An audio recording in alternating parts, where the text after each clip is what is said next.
Hello dear students, स्वागत है आप सभी का आपके YouTube channel Hindi English improver में राजेश साहू के द्वारा। प्रिय छात्रों, आज का वीडियो विशेष रूप से कक्षा 10 के विद्यार्थियों के लिए महत्वपूर्ण है, क्योंकि इस वीडियो में हम चर्चा करेंगे ग्रामर के एक टॉपिक जिसको हम पंक्चुएशन के नाम से जानते हैं। तो इस वीडियो में हम पंक्चुएशन के विषय में क्या आता है और क्या इसके रूल होते हैं, कौन कौन सी चीज़ें हमें इसमें करनी होती हैं, तो इस वीडियो में सब विस्तार से आप सभी को बताया जाएगा, समझाया जाएगा। सब आइए शुरू करते हैं इस वीडियो को और देखते हैं क्या होता है पंक्चुएशन। तो डियर स्टूडेंट्स, पंक्चुएशन शुरू करने से पहले एक बार ये समझ लेते हैं कि पंक्चुएशन होता क्या है, इसका अर्थ क्या होता है। तो पंक्चुएशन का हिंदी में अर्थ होता है विराम चिन्हों का उचित प्रयोग। यानी जब हम किसी गद्य को या पद्य को जब पढ़ते हैं या बोलते हैं, बात करते हैं, तो कुछ शब्दों के बीच में थोड़े समय के लिए हम ठहराव का इस्तेमाल करते हैं। अर्थात शब्दों के बीच में या वाक्यों के बीच में थोड़े समय के लिए जो ठहराव होता है, रुकावट होती है, उसी को पंक्चुएशन कहा जाता है। तो इसमें पंक्चुएशन में मोस्टली जो चीज़ों को शामिल किया जाता है, जितनी भी चीज़ें हैं उनको विस्तार से देखिए। सबसे पहला उसमें होता है कैपिटल लेटर का प्रयोग, अगला होता है फुल स्टॉप, फिर होता है कॉमा, फिर होता है इन्वर्टेड कॉमा, इंट्रोगेशन का मार्क होता है, एक्सक्लेमेशन का मार्क होता है और एपॉस्ट्रॉफी। यानी इन 7 चीज़ों को व्याकरण की दृष्टि से पंक्चुएशन के अंतर्गत सम्मिलित किया गया है। अब इन्हीं 7 चीज़ों को आइए विस्तार से हम समझ लेते हैं कि कहाँ पर कैपिटल लेटर का प्रयोग होता है, कहाँ फुल स्टॉप का प्रयोग होता है, कहाँ कॉमा का प्रयोग होता है। एक एक करके इन सभी चीज़ों को विस्तार से समझ लेते हैं। तो उसी क्रम में सबसे पहले आपका आता है कैपिटल लेटर। तो आइए अब एक नज़र डालते हैं कैपिटल लेटर का प्रयोग हम कहाँ कहाँ पर करते हैं। तो प्रत्येक वाक्य का पहला अक्षर, यानी जब किसी भी सेंटेंस की शुरुआत हम करते हैं तो उसका पहला अक्षर जो होता है उसको हमेशा कैपिटल ही लिखा जाता है। जैसे रामू इज ए बॉय, तो रामू का आर बड़ा हो जाएगा। He has no good class, तो ही का एच कैपिटल हो जाएगा, क्योंकि ये वाक्य की शुरुआत है यहाँ से। उसके बाद फिर कविता की प्रत्येक पंक्ति का पहला अक्षर बड़ा लिखा जाता है। अर्थात लाइन चाहे जितनी भी छोटी हो कविता की, लेकिन अगर दूसरी लाइन शुरू हो रही है तो प्रत्येक लाइन का पहला अक्षर कैपिटल लेटर लिखा जाता है। जैसे इन टू द सनशाइन, तो इनटू का आई बड़ा हो गया। दूसरी लाइन है फुल ऑफ द लाइट, तो फुल का एफ भी कैपिटल हो जाएगा। अगला नियम होता है प्रॉपर नाउन तथा प्रॉपर एडजेक्टिव, है ना। प्रॉपर नाउन यानी किसी भी व्यक्ति या वस्तु या स्थान का नाम जो होता है वो हमेशा कैपिटल लेटर से लिखा जाता है। और इसके साथ साथ जो प्रॉपर एडजेक्टिव होता है उसका भी पहला अक्षर बड़ा ही लिखा जाता है। जैसे Ram and Lakshman are brothers, यानी प्रॉपर नाउन राम और लक्ष्मण, ये दोनों प्रॉपर नाउन है, तो इन दोनों का पहला अक्षर बड़ा बना दिया जाएगा। अगला रूल होता है 2 अंग्रेजी भाषा में यानी जितने भी अक्षर 26 अक्षर होते हैं उसमें से 2 अक्षर ऐसे होते हैं जो कि प्रोनाउन होते हैं और वे हमेशा बड़े ही बनाए जाते हैं, हमेशा कैपिटल लेटर में ही बनते हैं। उसमें पहला प्रोनाउन है ओ और दूसरा प्रोनाउन है आई। तो आई के विषय में सभी को पता है कि हमेशा कैपिटल ही होती है, चाहे बीच में हो या किनारे हो, कहीं पर भी हो। लेकिन ये ओ प्रोनाउन जो है ये सभी को नहीं पता था, लेकिन अब पता हो जाएगा कि ओ भी एक प्रोनाउन है जो कि हमेशा कैपिटल ही रहता है। जैसे ओ डेथ कम सून, आए मृत्यु जल्दी आओ, तो ये ओ जो प्रोनाउन है ये हमेशा कैपिटल रहेगा। और आई चाहे किनारे हो चाहे बीच में हमेशा कैपिटल ही होती है। जैसे you and I am going, यानी तुम और मैं जा रहे हैं या जा रहा हूँ। इस प्रकार से यू का वाई बड़ा हो गया और आई तो ऑलरेडी बड़ा होता ही है। अगला देख लेते हैं। अगला नियम इसके अंतर्गत आता है इन्वर्टेड कामा के अंदर का शब्द का जो पहला अक्षर होता है वो भी हमेशा बड़ा बनता है। जैसे राम सेड, राम ने कहा। अब इन्वर्टेड कामा जब शुरू करेंगे तो उसके अंदर का जो पहला वर्ड होगा, उस वर्ड का जो पहला लेटर होगा उसको हम कैपिटल ही लिखेंगे। जैसे डू यू प्ले हॉकी, और यहाँ पर वाक्य समाप्त हो गया, इन्वर्टेड कामा को क्लोज कर देंगे। अगला होता है किसी भी नाम के सभी टुकड़ों का पहला अक्षर, यानी वो चाहे किसी पाठ का नाम हो, किसी व्यक्ति का नाम हो, चाहे किसी स्थान का नाम हो, किसी विषय का नाम हो, चाहे जो नाउन हो, और उसके नाम में जितने भी टुकड़े होते हैं, खंड होते हैं, उन सभी खंडों का पहला अक्षर बड़ा बनाया जाता है। जैसे मुलायम, मुलायम का एम कैपिटल हो गया, सिंह, सिंह का एस कैपिटल हो गया, यादव और यादव का वाई कैपिटल हो गया। इस प्रकार से किसी भी व्यक्ति या वस्तु के या पाठ के नाम में जितने भी टुकड़े होते हैं, उन सभी टुकड़ों का पहला अक्षर कैपिटल लिखा जाता है। और उसके पुस्तकों के नाम, अर्थात जितनी भी पुस्तकें होती, चाहे वो धार्मिक हों या अन्य कोई हो, सामाजिक हो, तो सभी पुस्तकों के नाम से पहले भी कैपिटल लेटर का प्रयोग किया जाता है। जैसे the Gita, the Quran, the Bible, इस प्रकार से द रामचरितमानस, द रामायण इत्यादि।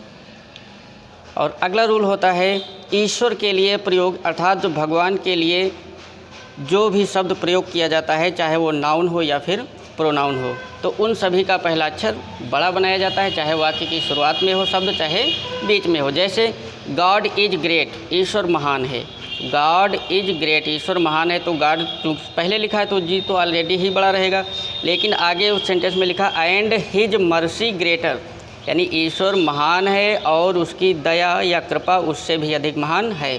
तो चूँकि यहाँ पर सेंटेंस की शुरुआत नहीं है, उसके बावजूद हिज का एच कैपिटल लेटर है, क्योंकि यह हिज शब्द जो है ये प्रोनाउन ईश्वर के लिए प्रयोग किया गया है। तो ईश्वर के लिए प्रयोग किए गए सभी नाउन व प्रोनाउंस कैपिटल लेटर से लिखे जाते हैं। अंतिम नियम एक छोटा सा है जो बचता है, यानी किसी भी डेज का नाम, मंथ का नाम जो होता है, उसका भी पहला लेटर कैपिटल ही लिखा जाता है, क्योंकि वो सब प्रॉपर नाउन हो जाते हैं। जैसे संडे, मंडे, जनवरी, फरवरी आदि। तो संडे का एस बड़ा, मंडे का एम बड़ा, जनवरी का जे बड़ा, फरवरी का एफ बड़ा। इस प्रकार से एक कैपिटल लेटर यहीं से समाप्त हो जाता है। अब आगे हम चर्चा करेंगे नंबर 2 पर फुल स्टॉप के विषय में, यानी फुल स्टॉप कहाँ पर प्रयोग किया जाता है। अब फुल स्टॉप पर चर्चा करते हैं। तो फुल स्टॉप का प्रयोग प्रायः ये नंबर 1 पर जो हमने लिखा है वो सभी को पता होता है। वाक्य का अर्थ पूर्ण होने पर, यानी जब किसी भी वाक्य का अर्थ पूरा हो जाता है तो हम फुल स्टॉप लगा देते हैं। ये रूल तो सभी लोग जानते हैं। जैसे ही इज ए बॉय, वह एक लड़का है, अर्थ पूरा हो गया सेंटेंस का, तो फुल स्टॉप लगा देंगे। Raju is a great man, Raju एक महान आदमी है, अर्थ पूरा हो गया, तो यहाँ पर हम फुल स्टॉप लगा देंगे। ये रूल प्रायः सभी व्यक्ति या सभी लोग, सभी स्टूडेंट्स जानते थे। अब दूसरा इसके अंतर्गत देखते हैं इम्परेटिव वाक्यों के अंत में। चूँकि इम्परेटिव सेंटेंस जब पढ़े जाते हैं, देखे जाते हैं, तो ऐसा लगता है कि इनका अर्थ पूरा नहीं हो रहा है वाक्य का, लेकिन वास्तव में इम्परेटिव रूल के हिसाब से उनका अर्थ पूरा होता है। तो इम्परेटिव वाक्यों के अंत में भी फुल स्टॉप का प्रयोग किया जाता है। क्योंकि साधारण तौर से जैसे हमने कहा कि ही इज ए बॉय, तो इसमें 4 वर्ड हैं और इसका अर्थ पूर्ण रूप से पूरा है, तो ये सेंटेंस पूरा हो गया। लेकिन इम्परेटिव जैसे हमने लिखा कम हियर, यहाँ आओ, तो ये ऐसा लग रहा है कि इसका अर्थ पूरा नहीं है। कम हियर, यहाँ आओ, अब कौन कह रहा है, किससे कह रहा है, पता नहीं, तो ऐसा लग रहा है कि अर्थ पूरा नहीं है। लेकिन इम्परेटिव के हिसाब से इसका अर्थ पूरा है, अर्थ पूरा, इसलिए इसके अंत में भी फुल स्टॉप का प्रयोग करेंगे। कम हियर, गो देयर, वहाँ जाओ, कॉल द सर्वेंट, नौकर को बुलाओ। तो ये शब्द, यानी जो ऐसे सेंटेंस है जिनमें शब्द 2 ही या 3 शब्द प्रयोग हो रहे हैं, फिर भी इनका अर्थ पूर्ण है, तो इसलिए इम्परेटिव वाक्य के अंत में भी फुल स्टॉप का प्रयोग किया जाता है। अगला रूल देख लेते हैं शॉर्ट फॉर्म वाले शब्द, यानी किसी भी चीज़ के लिए जो शॉर्ट फॉर्म प्रयोग किए जाते हैं, तो उन शब्दों के शॉर्ट फॉर्म वाले जो शब्द होते हैं, उन शब्द के जितने भी अक्षर होते हैं, उन सभी अक्षरों के बाद में फुल स्टॉप का प्रयोग किया जाता है। जैसे MP, MP का मतलब हो गया मेंबर ऑफ पार्लियामेंट, यानी सांसद। फिर MLA, member of legislative assembly. फिर MLC, member of legislative council, सदस्य विधानसभा परिषद। MLA ये विधायक होते हैं, मेंबर ऑफ लेजिस्लेटिव असेंबली यानी विधायक, इस प्रकार से। और जैसे देख लेते हैं BA यानी BA, BCom, तो इत्यादि जो शॉर्ट फॉर्म होते हैं उन सभी शॉर्ट फॉर्म के जितने भी अक्षर होते हैं उन सभी अक्षरों के बाद में फुल स्टॉप का प्रयोग किया जाता है। और अंत में एक बहुत ही छोटा सा शब्द देख लेते हैं फुल स्टॉप के प्रयोग वाला, जिसमें हम लिखते हैं MR और जिसको हम उच्चारित करते हैं मिस्टर से, यानी MR लिखते हैं और उसके बाद में मिस्टर लिख करके MR लिख करके यहाँ पर फुल स्टॉप का प्रयोग करते हैं। लेकिन ये पहले तो ये सही था, अब इसका चलन बंद हो गया है। अर्थात मिस्टर में MR जब हम लिखेंगे तो फुल स्टॉप का प्रयोग अब नहीं करेंगे। पहले किया जाता था लेकिन अब ये ग्रामर की दृष्टि से अशुद्ध माना गया है, इसलिए मिस्टर के बाद फुल स्टॉप का प्रयोग नहीं करते हैं। लेकिन जो श्रीमती हम लिखते हैं SMT, श्रीमती का जो शॉर्ट फॉर्म होता है तो उसके बाद में फुल स्टॉप का प्रयोग 100% करना होता है। तो जैसे श्रीमती हमने लिखा श्रीमती SMT, यहाँ पर फुल स्टॉप अनिवार्य रूप से लगाना है। जैसे श्रीमती इंदिरा गांधी, तो यहाँ पर श्रीमती को जब शॉर्ट में लिखेंगे SMT तो फुल स्टॉप का प्रयोग करेंगे। लेकिन अगर हमको लिखना है मिस्टर नरेंद्र मोदी तो यहाँ पर हम मिस्टर के बाद में फुल स्टॉप का प्रयोग नहीं करेंगे। इस प्रकार से फुल स्टॉप का प्रयोग हो गया।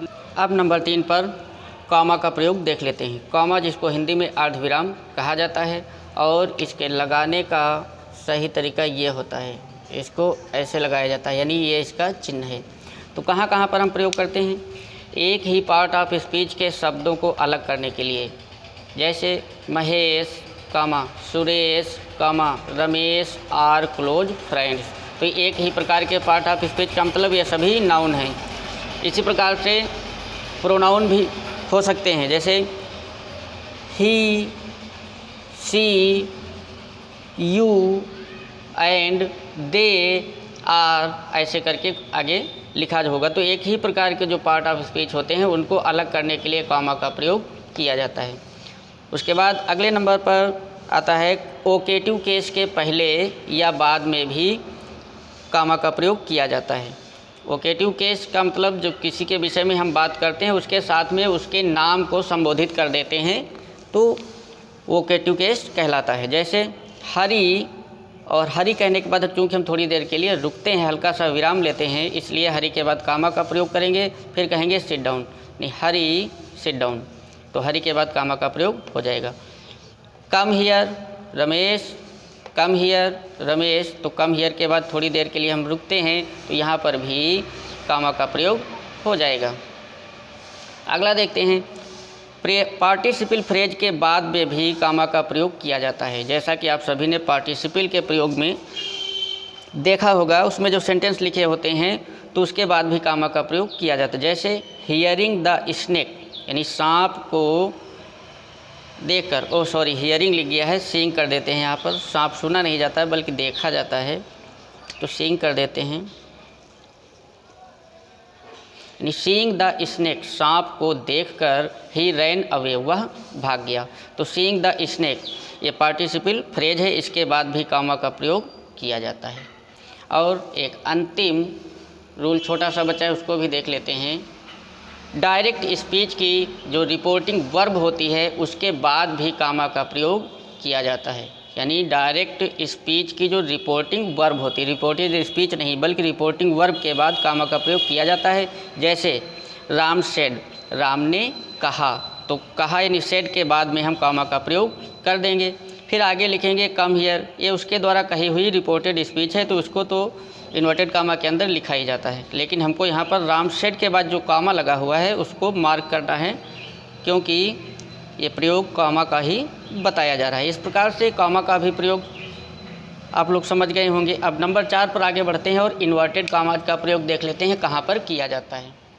इन्वर्टेड कामा का प्रयोग सिर्फ ग्रामर में एक ही प्रकार से किया जाता है। अर्थात इन्वर्टेड कामा को प्रयोग करने के लिए बस एक ही कंडीशन होती है। इन्वर्टेड कामा को हिंदी में उद्धरण चिन्ह कहा जाता है। तो इसका प्रयोग कहाँ करते हैं? डायरेक्ट स्पीच में रिपोर्टेड स्पीच को अलग करने या दर्शाने के लिए इन्वर्टेड कामा का प्रयोग किया जाता है। अर्थात जब वाक्य डायरेक्ट स्पीच में लिखा होगा तो उस सेंटेंस की जो रिपोर्टेड स्पीच होगी, अर्थात वक्ता के द्वारा कही गई या लिखी गई जो बात होती है उसको दिखाने के लिए या अलग करने के लिए ही इन्वर्टेड कामा का प्रयोग किया जाता है। जैसे राम सेड, राम ने कहा। अब जो कुछ राम ने कहा है उसके द्वारा जो कही बात है अर्थात रिपोर्टेड स्पीच है, उसको अलग करने के लिए हम इन्वर्टेड कामा का प्रयोग करते हैं। और इसको लगाने का तरीका होता है, जब सेंटेंस हम लिखते हैं तो उसके पहले ऊपर की तरफ अंदर की ओर घुमा करके इन्वर्टेड कामा शुरू किया जाता है। जैसे राम सेट के बाद कामा लगा करके ऊपर हम 2 कामा लगाएंगे और लिखेंगे अमन इज ए गुड बॉय, अमन एक अच्छा लड़का है। और जब सेंटेंस पूरा हो जाएगा तो फुल स्टॉप लगाएंगे, उसके बाद इन्वर्टेड कामा को बंद कर देंगे।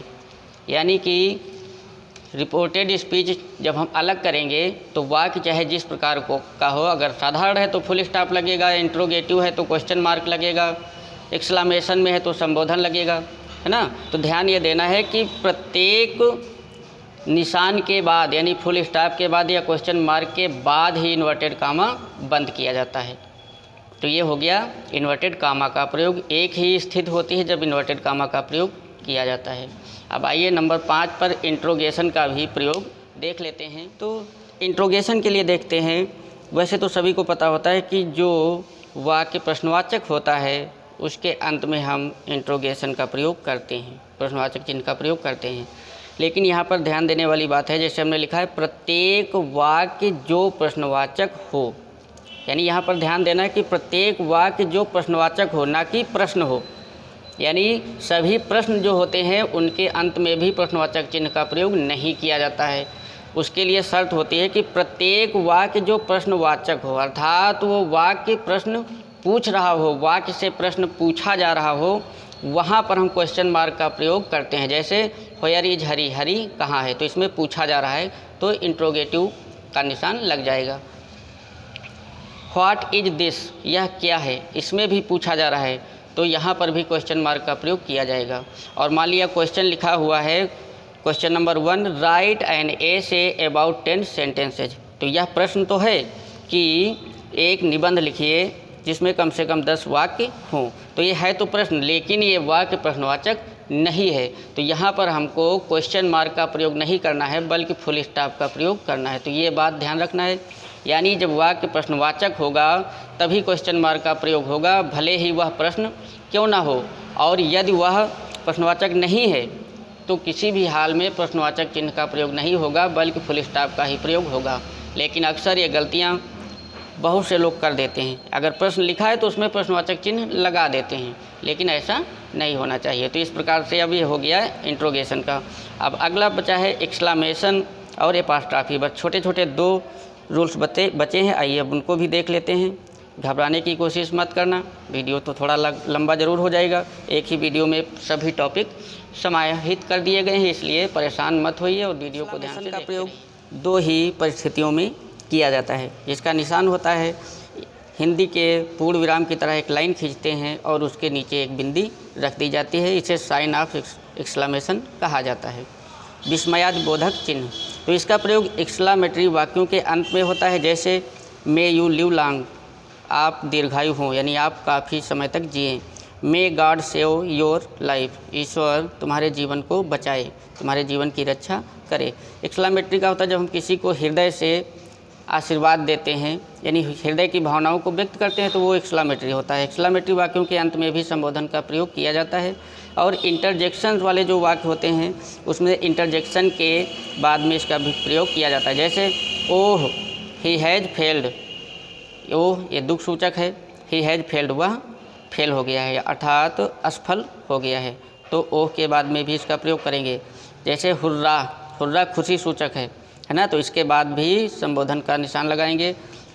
आई हैव ओन, मैं जीत गया हूँ। तो हुर्रा, ओह, आह, एलास, ब्रेव इत्यादि शब्दों के बाद में भी एक्सक्लामेशन का प्रयोग किया जाता है। इस प्रकार से एक्सक्लेमेशन भी हो गया। अब केवल एक ही टॉपिक बचता है, वो है एपॉस्ट्रॉफी। आइए उसको भी 1 मिनट में। एपॉस्ट्रॉफी का चिन्ह जो होता है ऐसे लगाया जाता है, यानी एक कामा ही होता है, लेकिन ये शब्दों के ऊपर, यानी ऊपर जो होता है वो अंदर की तरफ लगाया जाता है।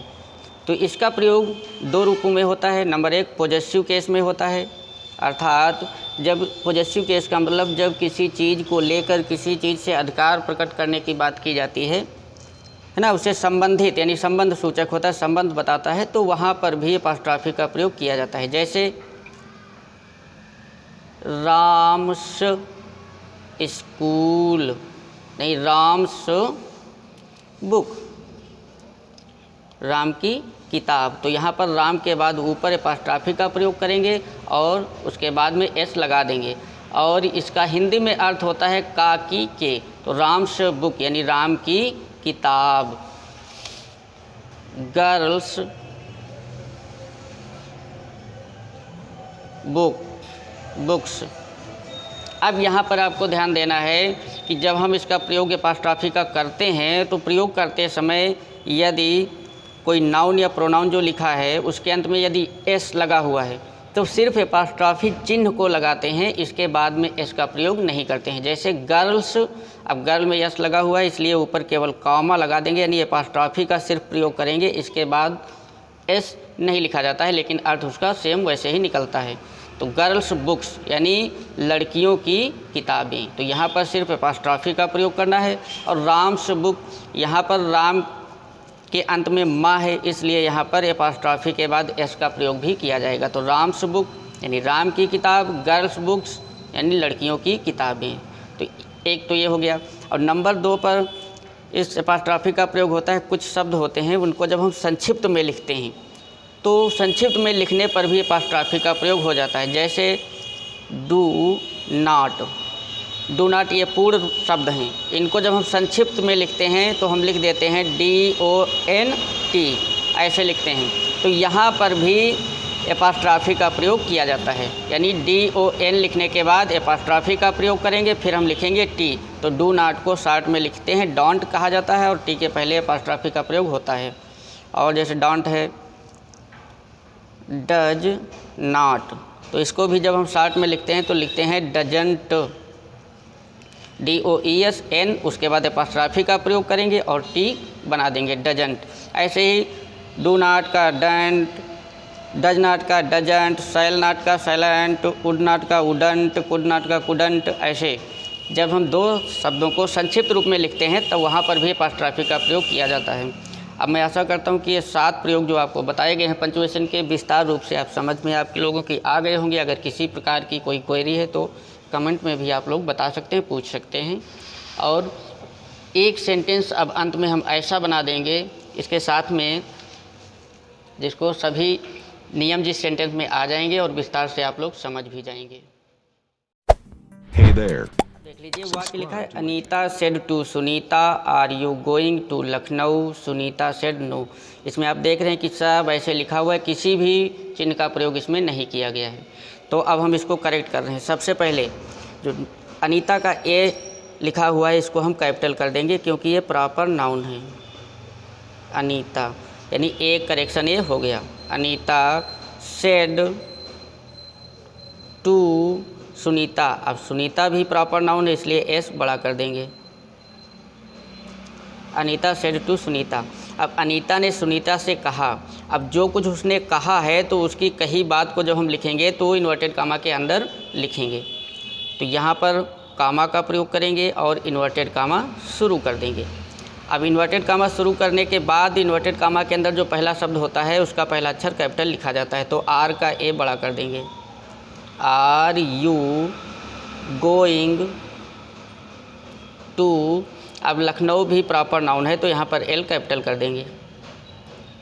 अब यहाँ पर उसकी बात पूरी हो गई है। Are you going to Lucknow बात पूरी हो गई। तो यहाँ पर हमको क्या करना है, फुल स्टॉप लगाना चाहिए। लेकिन चूँकि ये वाक्य प्रश्नवाचक है क्योंकि आर पहले लिखा हुआ है तो यहाँ पर हम क्वेश्चन मार्क का प्रयोग भी करेंगे और यहीं से उसकी बात समाप्त हो गई तो इन्वर्टेड कामा को बंद कर देंगे। ये प्रयोग हो गया। अब उसके बाद लिखा है सुनीता सेड नो, यानी अब सुनीता ने कहा नहीं। सुनीता ने कहा नहीं, तो अब सुनीता कह रही है, तो यानी सुनीता ने भी जो कुछ कहा है तो उसकी बात भी रिपोर्टेड स्पीच होगी। तो आगे लिखते हैं, सुनीता का एस प्रॉपर नाउन है इसलिए एस कैपिटल करेंगे। सुनीता सेड, सुनीता ने कहा। अब चूंकि उसने जो कुछ कहा है उसके द्वारा कही गई बात को हम रिपोर्टेड स्पीच के अंदर लिखते हैं, तो यहाँ पर भी कामा का प्रयोग करेंगे और इन्वर्टेड कामा को शुरू कर देंगे और नो को लिख देंगे। अब इन्वर्टेड कामा के अंदर पहले शब्द का पहला अक्षर बड़ा होता है इसलिए यहाँ पर एन कैपिटल करेंगे और यहाँ पर लिखेंगे नो। उसने जवाब दिया नहीं, बात उसकी भी पूरी हो गई है, फुल स्टॉप लगा देंगे और जब बात उसकी पूरी हो गई तो इन्वर्टेड कामा भी बंद कर देंगे। तो इस प्रकार से आप सभी लोगों को ध्यान करना है, परीक्षा में भी बहुत महत्वपूर्ण होता है। 3 या 4 नंबर का प्रत्येक वर्ष पूछा जाता है और इस बार भी पूछा जाएगा। धन्यवाद।